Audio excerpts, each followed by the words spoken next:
Novostroyka 4 xonalikka bo'lgan ekanlar. Qarang, tashqarini ko'rsatib o'taman. Tashqarimiz Rudaki, marhamat, Rudaki ko'chasi, oldingi Titova, Ikar tarafga boradigan ko'cha, Baxtli hayotga, yangi dom, 4-qavat, Jiloy 3, birinchi qavatimiz do'konlar. Hamma xonada radiator bor, Aquaplast 2 qavatli oyna. 110 kvadrat, qarib 110 kvadrat chiqadi. 4 xonalikka bo'lingan, asli katta 3 xonalik bo'lgan bu plan bo'yicha. Mana bu eshigimizdan kirib kelamiz. Katta, keng, baland koridorimiz bor ekan, prixoshkamiz. Bahaybat shkaflarni qilganlar.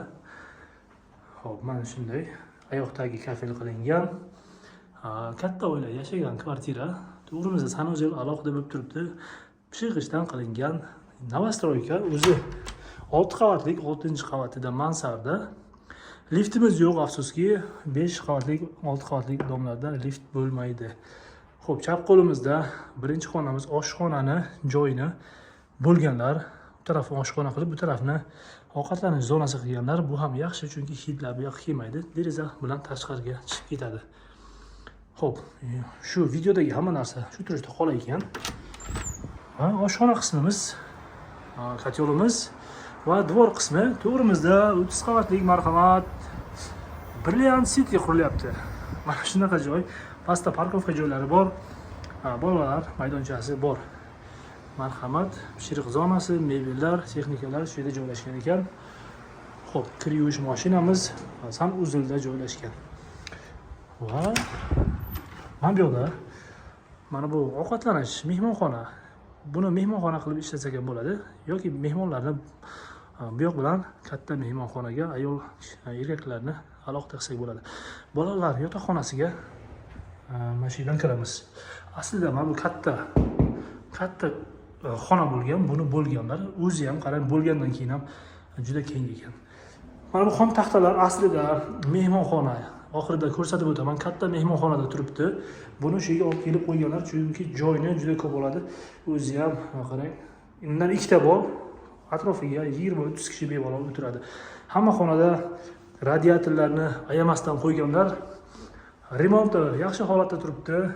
Mayda-chuyda ishlar bor. Lekin katta oilaga juda zo'r ekan. Pollar to'liq hamma joyga mana shunaqa laminat qilingan. Xo'p, mana bu boynagi bolalar yotoqxonasini bu yarmi. Qarang, buni ham bemalol kravat, divanlarni qo'yib, shkaflarni qo'yib, kattalar yotoqxonasi qilib ishlatamiz. Mana bu boynagi xon taxtaning ikkinchi qismi. Bu taraf g'isht bo'lgan ekan. Xonamizni bir tarafini uteplit qilganlar. Mana shu taraf polni uteplit bo'lgan.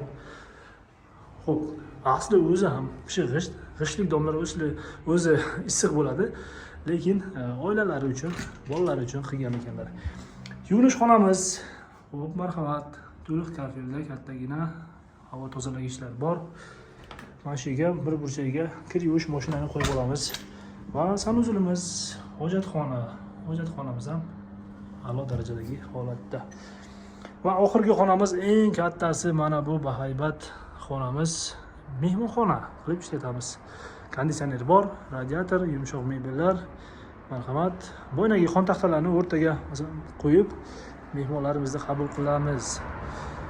Samarqand shahar Rudaki ko'chasi, Ikarga kirish joyiga joylashgan 6 qavatli yangi dom, g'ishtdan qilingan, 4-qavatida 4 xonalik, 110 kvadrat chiqgan, qarib 110 kvadrat.